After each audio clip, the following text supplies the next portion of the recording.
I didn't exactly come to Krista. I was forced here, but I do like her. Hacking her was simple. Her password, Dylan2791. Favorite artist in the year in which she was born backwards.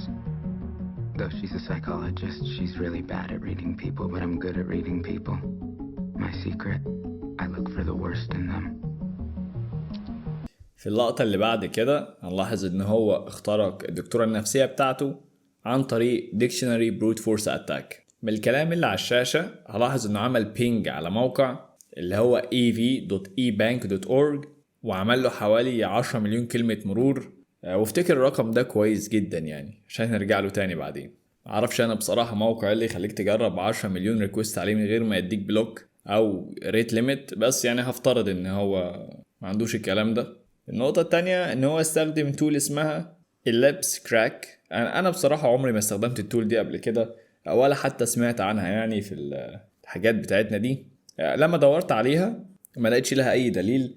ما فيش غير استنتاج واحد بصراحة اللي هي اختصار لكلمة Elliott Password Cracking، وان دي تبقى custom tool هو اللي عاملها بيشتغل بيها، which is شيء طبيعي ومنطقي جدا.